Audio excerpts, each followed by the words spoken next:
Halo, selamat jumpa kembali pada kelas kreatif Inspirasi Tanpa Batas. Saya Dani Wahyu Menggoro. Kali ini saya ingin cerita beberapa perkembangan yang menarik sebenarnya saat kita belajar fasilitasi. Kemarin kita sudah masuk ke angkatan yang ke-36. Jadi bisa dibayangkan dari tahun 2001 sampai 2024. Jadi saya dan kawan-kawan sebenarnya sudah mencoba mengembangkan fasilitasi terutama teknik, metode, sikap di dalam kita membantu orang atau organisasi untuk bisa mencapai tujuannya. Jadi dunia fasilitasi itu menarik Waktu pertama kali saya tertarik masuk ke dunia ini, sebenarnya saya berangkat dari kegemaran saya dari mulai kecil selalu melihat sesuatu itu dari sisi yang sederhana gitu.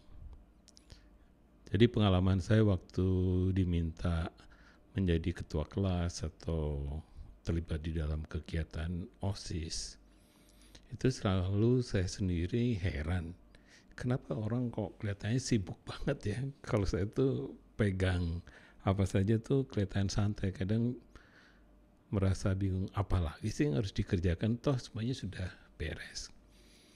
Atau di dalam mempelajari banyak hal tentang berbagai mata pelajaran waktu saya ingat SMP, SMA gitu, dan juga perguruan tinggi, saya sebenarnya tidak selalu masuk ke dunia rumitnya gitu. Saya kadang merasa sebagai generalis, yang penting saya tahu gitu. Dan apa yang perlu saya ingat saya ingat. Dan kalau lupa bisa cari bukunya atau cari di internet atau tanya orang gitu. Jadi sesimpel itu cara melihat dunia. Karena itu saya tertarik ketika senior itu mulai memperkenalkan dunia fasilitasi. Saya sendiri merasa nyaman karena saya bisa membantu orang untuk melihat banyak hal dari sisi yang mudahnya gitu, bukan dari yang sulitnya gitu. Bahwa ada orang yang suka kesulitan maksudnya suka detail gitu suka lebih mungkin istilah sekarang sebut deep learning gitu. Saya juga orang yang deep learning, hanya saya melihatnya dari sisi yang tadi sederhana. Apa sih manfaatnya bagi dunia saya sehari-hari itu? Kalau ada manfaatnya pasti saya akan turun dari yang sifatnya abstrak gitu menjadi sesuatu yang lebih real gitu.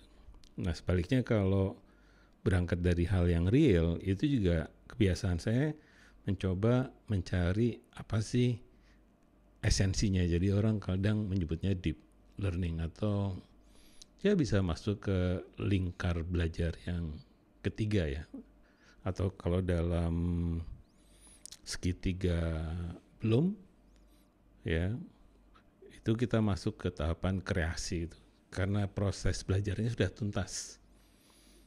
Nah di dunia fasilitasi itu sebenarnya kita berangkat pada hal-hal yang sejenis itu.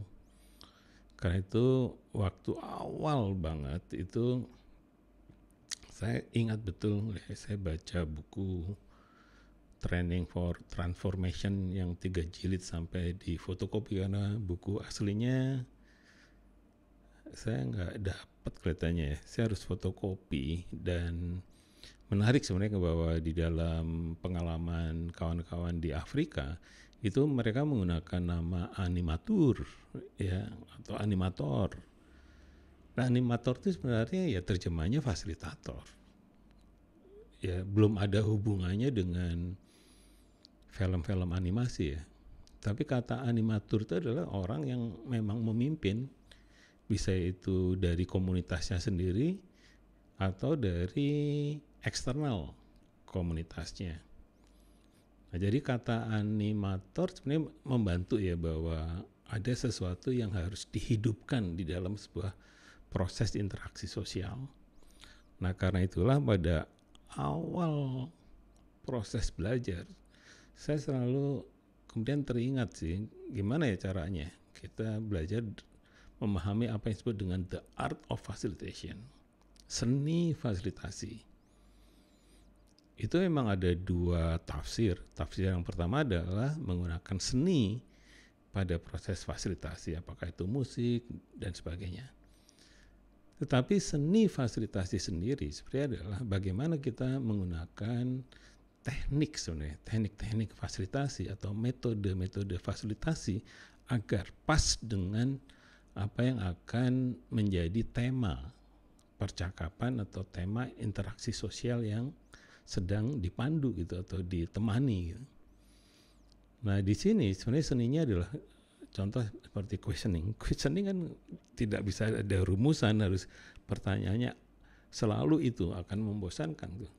Karena itu selalu berbeda-beda antar proses fasilitasi yang satu dengan yang lain. Karena itulah disebut seni. Atau bahkan peserta angkatan 36 Inge ya dari Timor Leste itu bagus sekali proses belajarnya yang menyebutkan bahwa saya baru tahu bahwa fasilitasi itu bukan sekedar sains tapi juga seni. Karena sifatnya seni itu harus dilatih berulang-ulang, tidak bisa sekali coba berhasil gitu. Karena dia sifatnya art ya. Ada seni bertanya, seni listening, seni paraphrasing, seni summarizing, seni untuk divergent thinking, seni untuk convergent thinking. Itu semuanya seni. Ya. Kadang saya juga sampai saat ini dengan mitra kriminalnya saya itu Denny dan juga Butsi itu selalu bertanya, kok bisa sih tadi prosesnya seperti itu, kan itu nggak pernah dipakai selama ini gitu. Ya saya sebutkan inilah seni gitu. Kadang ada satu metode yang pakemnya harusnya A, B, C, D, ya saya ubah misalnya E, D, C, B, A gitu. Boleh, itu namanya art. Tidak selalu sama gitu. Tafsir pada sebuah yang sudah ajak itu bisa seperti itu. Jadi tadi proses belajar pertama adalah melatih ya berbagai teknik dan juga metode sebagai sebuah seni. Nah itu saya ingat ya akhirnya itu memang menempel terus sampai tahun ke-23 ini gitu. Nah baru kemudian ketika seni itu diaktifasi, itu kan munculnya energi sebenarnya. Ya, seorang kawan dulu misalnya Greg itu selalu meledek, kenapa sih harus pakai balon atau warna-warni di kelas gitu. Ya, saya argumentasinya ya inilah seni fasilitasi gitu. Tapi saya selalu menggunakan lagu ya pada masa itu gitu. Nah itu Greg Rooney dari Kanada itu selalu meledek, dan pada suatu hari gitu ketemu dia cerita bahwa waktu kemarin fasilitasi di berbagai daerah dia menggunakan lagu. Yang dia tangkap sebenarnya adalah bahwa ketika orang Indonesia menyanyi itu energinya keluar gitu. Kegembiraan ya, dan juga kebahagiaannya itu muncul di dalam tubuhnya. Nah saat itulah kemudian saya berpikir bagaimana memanen energi itu gitu. Atau bagaimana memanfaatkan atau memunculkan energi itu. Karena itulah kemudian kita mengadopsi ya satu pemikiran dari, saya lupa namanya, tapi itu yang disebut dengan dynamic facilitation. Yang menarik, dynamic facilitation itu nggak ada bukunya gitu. Ya ada websitenya dan nggak berkembang, hanya semacam semacam manifesto gitu tentang dynamic facilitation gitu. Jadi kalau misalnya kita cari di Amazon gitu, ketik aja dynamic facilitation itu nggak ada gitu. Tapi yang saya tangkap sebenarnya di dynamic facilitation itu menggunakan yang namanya dynamic energy. Jadi memanfaatkan gimana tuh energi itu dinamis antara energi otak kiri dan otak kanan. Jadi otak kiri itu thinking, ya pokoknya sesuatu yang tidak thinking ya masukin otak kanan tuh, bisa lagu, tari, gambar, visual, gerak, cerita segala macam itu otak kanan gitu. Nah, karena energi itu adalah antara otak kiri dan otak kanan, maka disarankan bahwa di dalam proses interaksi sosial itu harus aktivasi dulu otak kanan gitu. Untuk apa? Karena di sana ada rasa, maka rasa itulah yang sebenarnya diaktifasi di tahapan awal untuk membangun trust. Maka disebutnya sebagai trust building di tahapan awal tuh. Jadi kalau ada sesi fasilitasi itu kita bisa bagi 4 ya. Jadi ada trust building, kemudian perception building. Jadi rasanya diaktifasi, kemudian tadi visualisasinya itu juga diaktifasi. Karena mau tidak mau sebenarnya kita melihat semua kenyataan di dunia ini bisa diwakilkan pada sebuah metafora. Itu puisi, visual, dan sebagainya. Karena itulah aktivasi pertama rasa, aktivasi yang kedua visual. Nah, ketika dua hal ini sudah diaktifasi, itu energinya biasanya luar biasa. Baru kemudian kita arahkan ke otak kiri untuk membangun yang namanya mission building. Apa sebenarnya tujuan dari pertemuan ini? Proses ini bisa dilakukan secara kolaborasi. Nah, pada proses inilah yang sebenarnya ketika terjadi resonansi antara otak kiri dan otak kanan, maka muncullah yang namanya full of energy. Nah, full of energy inilah menjadi cikal bakal untuk masuk ke tahapan akhir di dalam proses fasilitasi dinamis, yaitu yang namanya innovation building. Inovasi baru terjadi kalau memang problemnya itu problem yang sulit dipecahkan oleh kelompok itu, karena muncul antusiasme, itu yang kemudian problem itu bisa dipecahkan karena seluruh keagungan insani dari setiap orang itu aktif sehingga mereka bergembira melihat masalah, kemudian memunculkan yang namanya letting in ya, kalau di dalam teori letting in ini sebenarnya adalah semacam wow, ini bisa jadi solusi nih gitu. Nah, disitulah antusiasme bekerja untuk melahirkan kreativitas dan inovasi. Nah, kemudian ini kan dari dynamic di tahun 2006 gitu, itu kemudian kita mencoba vibrant facilitation. Nah, vibrant facilitation itu ya sebenarnya menambahkan, tadi ada seni, ada dynamic, kan ada energi. Nah, sekarang kan energinya harus positif. Nah, caranya supaya tetap positif maka ditempelkan yang namanya appreciative inquiry. Jadi questioningnya fasilitator itu memanfaatkan apa yang disebut dengan hypnotic language, yaitu memberikan pertanyaan-pertanyaan yang hipnotik. Seberapa hebat sih kamu gitu? Apa yang bisa dibanggakan dari dirimu? Apa yang paling membanggakan dalam sejarah hidupmu? Nah, kata bangga itu adalah kata hipnotik. Mau tidak mau, setiap peserta akan mencari apa sih yang paling bangga. Nah, ketika mengarah ke sana, itu yang disebut dengan hypnotic language. Yang sifatnya adalah bahwa di dalam appreciative inquiry diyakini pada setiap manusia itu sebenarnya adalah selalu ada yang bekerja dengan baik. Semiskin apapun selalu ada kerennya. Karena itu kita menciptakan lagu yang judulnya adalah semua orang itu adalah bintang. Nah, sesegera mungkin orang tuh menemukan bintangnya itu, mutiara di dalam dirinya itu. Nah, itulah yang kita aktivasi di Vibrant. Jadi Vibrant itu satu tadi kita aktivasi the art, ya, prinsip-prinsip fasilitasinya, kemudian energinya, kemudian positifnya. Nah, baru di bagian akhir di dalam proses belajar fasilitasi dan juga kemarin sebenarnya TOT untuk andragogi, saya menambahkan apa yang disebut dengan adaptive facilitation. Nah, adaptive facilitation sebenarnya adalah menambahkan apa yang selama ini saya sebut sebagai limbic system generator. Jadi kita kembali kepada tahun 2001-an, itu ada buku namanya Accelerated Learning Process. Ya, saya baca berulang-ulang gitu. Tetapi insight-nya sebenarnya baru muncul tahun ini, yaitu bagaimana memastikan bahwa limbic system itu kita aktivasi sebagai generator gitu. Ya, dia menjadi generator untuk menciptakan apa yang disebut dengan upshift.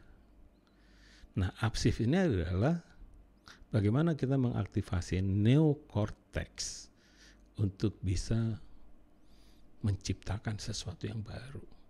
Ya, tadi balik lagi ke inovasi, innovation building. Nah, innovation building ini harus berangkat dari proses belajar yang dipercepat. Yaitu caranya gimana? Yang pertama, kita harus mengaktifasi somatik kita, tubuh, mengaktifasi auditori kita, mengaktifasi visualisasi kita, mata dan hati dan sebagainya. Dan yang ketiga juga mengaktifasi intelektualnya. Saya sebutkan SAPI ya. SAPI itu somatik, kemudian auditori, kemudian piktogram, dan intelektual. Nah, di dalam adaptif, karena kita menghadapi kompleksitas, menghadapi turbulensi, menghadapi uncertainty, dan juga menghadapi ambiguity, maka kita harus agile. Nah, agile itu syaratnya limbic systemnya diaktifasi. Nah, ketika limbic system diaktifasi, maka yang akan terjadi adalah social intelligence kita atau kecerdasan sosial kita menjadi aktif, ya, yaitu dengan membangun kolaborasi, membangun interaksi yang lebih dekat, kualitas relasi yang bagus di dalam sebuah fasilitasi. Tapi juga ingat, emosionalnya itu juga diaktifasi. Dan juga memorinya diaktifasi. Untuk apa sebenarnya? Karena begini, di dalam active learning, otak manusia itu, kalau kita belum menerima apapun, dia ketika menerima sesuatu yang baru itu akan ditolak karena tidak ada referensinya di otak kita. Nah, kita harus apa? Memberikan dulu landasan dari apapun yang akan diperkenalkan gitu. Bisa dalam bentuk gambar, bisa dalam bentuk bahan bacaan sederhana, bisa slide dan sebagainya. Tapi esensinya adalah otak harus dipersiapkan prosesnya. Ada preparationnya kalau di accelerated learning process itu untuk menyiapkan otak siap menerima hal-hal baru. Nah, yang kedua, ketika sudah siap, otak juga akan bertanya, emangnya penting nih gue simpen atau apa bener ya ini diperlukan gitu untuk saya. Nah, itu yang harus disiapkan juga. Jadi harus dikaitkan dengan apa yang menjadi kehidupan sehari-hari si peserta. Kalau tidak, di dalam andragogi, ya orang akan membuang setelah proses acaranya selesai, dia buang karena tidak ada gunanya gitu. Nah, nanti kalau ditanya ya bisalah tanya-tanya semacam, tapi tidak perlu ditanyakan. Mirip kalau kita sudah punya HP, kemudian diminta hafalkan 100 nomor telepon di kantor kita ya, orang-orangnya harus hafal. Ya nggak perlu, otak juga nggak akan penting juga mengingatkan nomor-nomor itu karena sudah ada handphone yang bisa menyimpan nomor-nomor telepon kawan-kawan kita semua gitu. Seperti itulah otak. Ya, otak tuh kalau ada penggantinya nggak perlu, dia nggak perlu simpan karena memang cara kerjanya sangat efisien gitu. Nah, di adaptif inilah yang sebenarnya kenapa limbic system itu menjadi sasaran utama di dalam proses belajar, karena pada esensinya kalau tidak diaktifasi limbic system, yang akan aktif itu tuh amigdala. Nah, kalau amigdala tugasnya untuk rasa takut, khawatir, Karena rasa takut yang munculnya survival. Itu disebutnya downshift. Jadi yang akan aktif adalah reptilian brain-nya. Nah, kalau reptilian brain-nya yang diaktifasi, ya orang satu merasa dikontrol sehingga dia menjadi penting untuk disiplin, kemudian copy paste, apapun yang akan menjadi tugasnya dihafalkan, sehingga proses belajar tidak ada sebenarnya. Karena itulah limbic system harus kita aktifasi tadi dengan sapi itu. Nah, ketika sudah aktif maka dia akan naik ke neokortex. Nah, pada saat neokortex dengan limbic system yang aktif, neokortex akan bekerja sebagai learning mode, bukan sebagai survival mode. Nah, ketika learning mode maka ketika diminta menciptakan banyak innovation itu akan terjadi sehingga manusia mencapai keagungan insaninya. Tugas keagungan insani adalah merespon problem yang dihadapi oleh dunia ini sehingga kita bisa melahirkan solusi-solusi yang kreatif. Jadi seperti itu refleksi dari Vibrant 36 ya, yang baru saja. Kemudian kemarin ada TOT untuk kota yang berkelanjutan, yang kemudian memperkuat bahwa hal inilah yang nanti akan digunakan untuk membangun organisasi bukan sebagai mesin, bukan sebagai human atau otak ya, tapi organisasi sebagai sebuah living system atau yang kita sebut sebagai ekosistem organisasi. Itu saja kelas kreatif kali ini. Sampai jumpa pada kelas kreatif berikutnya.